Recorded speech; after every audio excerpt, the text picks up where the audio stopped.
안녕하세요. 얼마 전 있었던 일로 이야기를 하나 풀어보려고 합니다. 저는 친구와 자주 볼링을 치는데요. 볼링을 칠 때마다 항상 내기를 합니다. 진 사람이 게임비도 내고 술도 한 잔 사주는 그런 거예요. 제가 게임에서 져서 술을 사는데 괜히 돈도 아깝고 그래서 간단하게 마시고 빨리 들어가려고 했거든요. 근데 그날따라 좀 기분이 좋아서 많이 마셨는지 마신 후 헤어지려던 찰나에 갑자기 친구가 제 옷깃을 붙잡으며 자기 집에서 2차나 하자고 하는군요. 저는 밤이 늦어 집에 들어가야 한다고 했으나 막무가내인 친구를 어떻게 말릴 도리가 없었습니다. 그래서 아내의 허락을 받은 후 친구의 집으로 갔어요. 1차는 저에게 얻어먹었으니 2차는 집에서 자기가 대접하겠다더군요. 물론 집으로 가는 택시비도 자기가 대주겠답니다. 이 친구는 술만 마시면 이렇게 죽자고 마십니다. 중간에 좀 끊을 줄도 알아야 하는데 그런 걸 모르는 것 같아요. 그래서 많이 마시면 항상 울고 어디에 전화하고 진상도 이런 진상이 없습니다. 그렇게 불편하게 친구네 집으로 향하게 됐는데 아니나 다를까 친구 집에 도착하니 친구 아내가 억지로 웃으며 우리를 반겨주더군요. 거실로 들어온 저는 친구 아내에게 적지 않게 눈치가 보였으나 어쩔 수 없었습니다. 그렇게 그곳에서 소주를 몇 병 마셨을까요? 친구는 술에 취해 쓰러졌고 저는 친구 아내의 안내를 받아 제 친구를 침실로 옮겼습니다. 그래도 다행히 오늘은 별 진상을 안 부리고 이렇게 곱게 자는 걸 보니 괜히 고마운 마음도 들었습니다. 저는 친구 아내에게 폐를 끼쳐 미안하다고 했지요. 그러자 친구 아내는 역시 자기 남편을 이렇게 잘 챙겨주는 사람이 저밖에 없다면서 고맙다는 말을 했습니다. 저를 믿으니까 한 번씩 이렇게 노는 것도 충분히 이해할 수 있다고 하더군요. 저는 친구도 술에 취해 들어 눕게 된 마당에 더는 이곳에 있을 필요가 없어 이곳을 후다닥 나가려는데 마침 친구 아내가 바둑 프로를 시청하고 있는 게 보였습니다. 아까부터 시청하고 있었는데 이제야 제 눈에 들어왔던 것이었죠. 저는 호기심 가득한 표정으로 친구 아내에게 바둑을 좋아하냐고 물었습니다. 그러자 그녀는 어릴 때부터 조금씩 바둑을 했었다고 보는 것도 좋아하고 직접 두는 것도 좋아한다고 하더군요. 그래서 어느 정도 두냐고 물어보니 어디 가서 질 정도는 아니라는 말을 하는 거예요. 동네 어르신들과도 종종 뒀는데 비슷한 실력이라고 하는 겁니다. 저도 바둑을 좋아해서 그 말을 들으니 대충 가늠이 되더군요. 그녀가 엄청난 실력자라는 것을요. 한 번은 제가 어릴 때 한참 바둑 기사가 되겠다며 학원을 다니다가 자신감이 차올라서 탑골 공원 쪽 어르신들에게 도전을 해본 적이 있습니다. 지금 생각해보면 참 아찔한 도전인데 당시에는 이 정도는 해도 될 줄 알았어요. 근데 그 공원에 시간이 남아 돌아서 서성이는 것 같은 그 어르신들이 사실은 엄청난 바둑 실력자들이더라고요. 그 뒤로 부끄러워서 어디 가서 바둑 둔다는 말을 잘 안 하는데 그녀의 말은 정말이지 저를 궁금하게 만들었습니다. 그리고 보통 나이 들어서도 바둑을 하는 사람은 대부분 남자입니다. 여자 바둑 기사가 참 없기도 하고 일반인 중에서는 더더욱 없더라고요. 그래서 호기심이 많이 생겨서 다음에 기회 되면 바둑 한번 두자고 말을 했는데 그녀는 갑자기 지금 한번 하는 게 어떠냐는 제안을 하더라고요. 저는 이 늦은 밤에 민폐라고 생각해서 여기를 1초라도 빨리 나가려고 했던 찰나인데 지금 바둑을 두자는 친구 아내의 제안을 얼떨결에 받아들이게 되고 그렇게 게임을 시작하게 됐습니다. 저와 친구 아내는 바둑판을 서로 마주보고 앉아 첫 홀을 바둑판에 찍었습니다. 바둑판 맞은편에 앉아있는 그녀는 그다지 눈빛이 매섭지 않았습니다. 흡사 바둑 경험이 6개월 정도 되어 보이는 그런 초보자처럼 보였습니다. 눈빛만 봐도 상대방이 고수인지 하수인지 어느 정도 감이 오지 않습니까? 하지만 제가 봤을 때 그녀는 하수의 눈빛을 가지고 있었어요. 그래서 저는 괜히 그녀를 도발한다고 내기 바둑을 두자고 했습니다.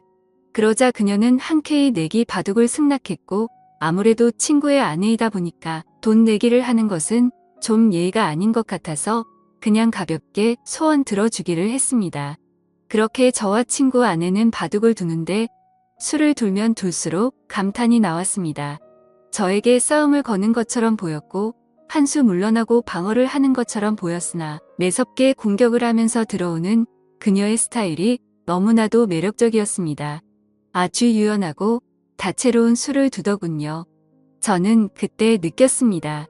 이 정도 실력자면 동네 어르신들과 한 번쯤 자웅을 겨뤄볼 만한 사람이라는 것으로 확실히 초반에는 제가 많이 불리했습니다. 그녀의 눈빛에 방심을 많이 하기도 했고 술도 많이 먹어서 집중이 잘 안 됐거든요. 그러나 그녀의 공격을 몇 번 맞다 보니 술이 확 깨버렸습니다. 초반에 불리한 전세는 조금씩 역전을 하는 듯이 보였습니다. 학창시절 바둑부에 학원까지 다녔다는 장점을 내세워 후반으로 갈수록 친구 아내를 거칠게 밀어붙였습니다. 아마도 그날 바둑을 둔 게 최근 10년간 제가 가장 많이 집중을 한 시간이었던 것 같아요. 그만큼 저도 상대방의 실력에 맞춰서 진심을 다해서 뒀습니다. 위 지역은 확실히 제가 불리했으나 아래 지역을 다 먹게 되면서 제가 이기는 방향으로 게임이 흘러갔지요. 그랬더니 친구 아내의 미간이 찌푸려지며 마지막으로 두려던 제 돌 하나를 빼앗아서 자기 골짜기 사이에 넣더니 바둑판 위에 올릴 수 있으면 올려보라며 못한다면 자기가 이긴 거라며 막무가내로 때를 쓰더군요. 하는 짓이 어찌나 귀엽던지 제 투박한 손은 아무렇지 않게 깊숙한 골짜기에 빠진 바둑돌을 집어들었으나 그녀의 소원이 뭔지 궁금했던 저는 깔끔하게 패배를 인정했습니다. 돌을 던져버린 채 손을 떼며 도저히 못 찾겠다면서 제가 졌으니 소원을 말해보라고 했습니다. 그녀는 민망하다며 얼굴을 붉히다가 제 얼굴을 보지도 못하더니 자꾸만 자신을 뚫어지게 쳐다보는 제 눈빛에 수줍어하는 표정으로 이렇게 말하더군요. 그녀의 소원은 좀 뜬금없었습니다. 갑자기 제가 시간이 되면 술이나 한 잔 사달라는 거였습니다. 저에게 호감을 표하는 게 아닌가 싶어서 기대하는 마음으로 다음날 친구 아내를 만나 술을 마셨습니다. 친구 아내는 오늘 만남은 남편에게 비밀이라고 하더군요. 저는 알겠다고 했어요. 그렇게 우리 둘은 술을 마시며 바둑 이야기를 많이 나눴습니다. 그녀도 바둑에 애정이 많았는지 재미있는 이야기를 많이 하더라고요. 적당히 술을 마신 후 곧장 숙박업소로 갔습니다. 누가 먼저 말하지 않았는데도 자연스럽게 발길을 닿았습니다. 어쩌면 솔직히 술은 핑계였고 우리 둘은 첫 만남부터 서로를 원한 게 아닌가 모르겠습니다. 바둑을 두면서 그 마음에 확신이 섰겠죠. 어쩌면 그 마음이 맞을 겁니다. 그렇게 친구 아내와 사고를 치고는 저는 집에 왔습니다. 정말 재밌고 짜릿한 순간이었습니다. 그렇게 며칠이 지난 후에 자꾸만 친구 아내가 생각나더군요. 이럴 줄 알았다면 그때 친구 아내 연락처라도 알아둘 걸 그랬다며 혼자 아쉬워하고 있었습니다. 저는 고민하다가 친구 아내가 너무나 보고 싶어서 3일 만에 친구에게 전화해 너희 집에서 술이나 마시자고 했습니다. 친구는 좋아하더군요. 어쨌건 저는 친구와 친구 집에서 술을 마시며 중간에 합석한 친구 아내와 셋이서 재밌게 놀았습니다. 그러자 친구 아내가 그러더군요. 저번에 진 내기 바둑에 관한 복수를 해야겠다고 말입니다. 그렇게 저와 그녀의 두 번째 대국이 시작됐고 저와 친구 아내는 친구가 보는 앞에서 진지하게 바둑을 두었습니다. 친구는 바둑에 취미가 없던지 긴 하품을 내뱉다가 자야겠다며 안방으로 들어가더군요.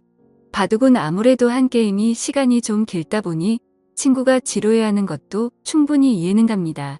그러나 지금 이 자리에서 대국을 물을 순 없죠. 끝까지 싸워야 했습니다. 저와 친구 아내는 아랑곳하지 않고 바둑판만 집중했습니다. 그런데 그 짧은 기간 동안 얼마나 연습했던지 그것도 아니면 질 수 없는 전략이라도 짜고 나왔던지 친구 아내가 너무나 잘 두더군요. 저는 손에 들고 있던 마지막 돌 하나를 제 앞 주머니에 넣으며 이걸 빼서 바둑판 위에 저를 대신해 둘 수 있으면 진짜 인정하겠다고 했지요. 그러자 친구 아내는 거리낌 없이 이를 실행했고 저는 아쉽게 패배했습니다. 깔끔한 저의 완패였습니다. 도저히 방법이 떠오르지 않더군요. 그녀는 어린 아이처럼 바둑을 두었습니다. 쉽게 꺾이지 않고 그렇다고 욕심을 내지 않으며 아주 순수한 마음으로 바둑을 두는 게 느껴졌습니다. 잡생각이 많은 어른들은 놓을 수 없는 그런 수를 놓으며 저를 이겨버린 거예요. 저는 소원이 있으면 말해보라고 했지요. 이번에도 내기 바둑이었거든요. 그러자 친구 아내가 갑자기 제게 다가오는데 저는 친구 아내를 밀치며 친구가 안방에서 자고 있으니 이러지 말자고 했습니다. 지금은 불안하다면서요. 그러자 친구 아내는 지금이 아니면 안 된다고 못을 박더군요. 어쨌건 저는 마지못해 선을 또 넘고 말았습니다. 나중에 알게 된 사실이지만 친구 아내에게 듣자니 친구가 2년 전에 바람을 피웠고 이를 자기에게 들켜 용서를 구한 채 지금은 성실히 살고 있다더군요. 그래서인지 몰라도 남편과는 자꾸만 마음의 거리감이 생겨 피하게 된답니다. 하지만 그녀도 여자이다 보니 이렇게라도 해소를 해야겠다고 하더군요. 제가 마음에 들어서 그런 거라고 말을 하는 걸 보니 저를 어떻게 한번 해보려고 이렇게 바둑을 열심히 두는 거였구나 생각했습니다. 마음이 씁쓸해지더군요. 아무렴 어떻습니까? 저도 솔직히 좋다고 생각했으니 좋다고 생각해야겠지요. 어쩐지 친구와 같이 있어도 뭔가 서먹하다고 했는데 역시나 이유가 있었습니다. 그 후로 저는 친구 모르게 친구 아내와 깊은 만남을 이어갔고 그렇게 1년을 만나다 그녀가 헤어지자고 하더군요. 이제는 마음 잡고 가정을 위해 성실하게 사는 남편 뒤통수를 못 치겠다더군요. 그게 이유였습니다. 저는 아직은 그럴 수 없다며 계속 만나자고 했습니다. 친구 아내와 만나며 여러 내기를 할 수가 있어 삶이 즐거웠습니다. 이런 것을 한순간에 내려놓기가 힘들더군요. 우리가 중년이 넘어서면 딱히 인생에 어떠한 즐거움을 찾기가 힘들잖아요. 다른 걸 떠나서 이렇게 즐겁게 바둑을 둘 수 있는 친구가 있다는 게 참 좋았는데 아쉽잖아요. 어쨌건 저는 헤어지자던 친구 아내를 겨우 설득해 계속 만나는 중인데 언제까지 이런 만남이 유지될지 모르겠습니다. 이제 헤어지기엔 이미 저는 친구 아내에게 너무나 깊게 빠져버렸거든요. 오늘의 사연은 여기까지였습니다. 감사합니다.